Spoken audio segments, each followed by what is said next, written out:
Dzień dobry, nazywam się Monika Szwertner i witam Cię w kolejnym odcinku telewizji Kobiety Priorytety. Telewizji dla kobiet, które chcą odnieść radosny sukces. No właśnie, pewnie czasami zastanawiasz się, jak to jest, że niektórzy ludzie rzeczywiście osiągają spektakularny sukces. Może ciekawi Cię to, czy istnieje jakaś specjalna formuła na sukces. Albo może wierzysz w to, że niektórzy ludzie po prostu urodzą się z takim talentem lub talentami, które umożliwiają im później osiągnięcie tych celów, jakie sobie wcześniej zaplanowali. Ciekawych odpowiedzi na te pytania dostarcza profesor Carol Dweck w swojej książce Nowa psychologia sukcesu. Pani profesor zajęła się sukcesem od strony naukowej i zbadała, jak nasz sposób myślenia, nasze nastawienie wpływa na to, na ile jesteśmy w stanie później osiągnąć to, co sobie zaplanowaliśmy. Profesor Dweck zidentyfikowała najpierw dwa podstawowe typy takiego nastawienia. Nastawienie sztywne i nastawienie rozwojowe. Według pani profesor wszystko wskazuje na to, że wszyscy rodzimy się z nastawieniem rozwojowym i dlatego właśnie w pierwszych miesiącach i latach naszego życia nie boimy się popełniać błędów. Na tym właśnie polega nastawienie rozwojowe. I tak na przykład, kiedy uczymy się chodzić, robimy nasz pierwszy krok, upadamy, wstajemy, znowu upadamy, znowu wstajemy i nic nie wskazuje na to, żebyśmy się tego wstydzili albo żebyśmy czuli, że się ośmieszamy. Niestety już około 4 roku życia wykształca się umiejętność oceniania samego siebie i od tego właśnie momentu niektóre dzieci wykształcają nastawienie sztywne.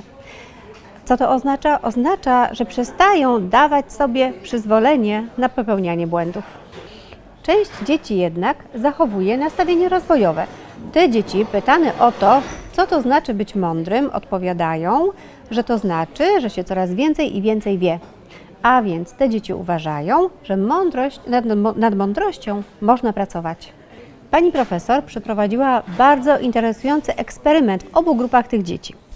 Otóż mogły one albo układać te same puzzle, albo dostać inny zestaw puzli o wiele trudniejszych.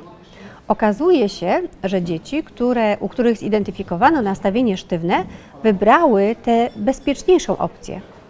Natomiast dzieci o nastawieniu rozwojowym wolały układać puzzle trudniejsze. Te pierwsze obawiały się niepowodzenia. Obawiały się, że mogą popełnić błędy w trakcie układania, że może im się nie udać, a to, zgodnie z ich opinią, oznaczałoby, że nie są mądre. Te drugie obawiały się nudy i nie martwiły się tym, że mogą popełnić błędy. Znany amerykański socjolog Benjamin Barber napisał kiedyś, że nie dzieli świata na słabych i silnych, albo na tych odnoszących sukcesy i tych ponoszących porażki. Dzieli świat jedynie na tych, którzy się uczą i tych, którzy się nie uczą. Teraz Ty zastanów się, jakie nastawienie jest dla Ciebie charakterystyczne? Czy właśnie to otwarte, rozwojowe, to kiedy dajesz sobie przyzwolenie na błędy, bo wiesz, że tylko w ten sposób uczysz się nowych rzeczy, uczysz się biznesu, uczysz się relacji z ludźmi, uczysz się życia. I z każdym tygodniem, z każdym miesiącem tak naprawdę stajesz się coraz lepszą wersją siebie. A może za bardzo dałaś się wkręcić w myślenie bazujące na tym sztywnym nastawieniu, polegającym na tym, że mądrzy ludzie nie popełniają błędów.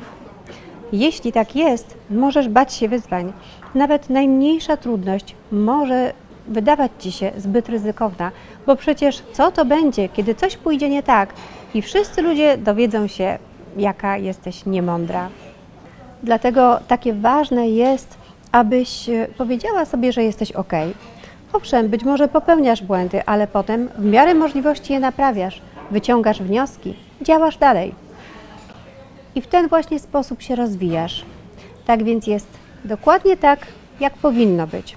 A Ty jesteś dokładnie taka, jaka powinnaś być. Uśmiechnij się i do działania.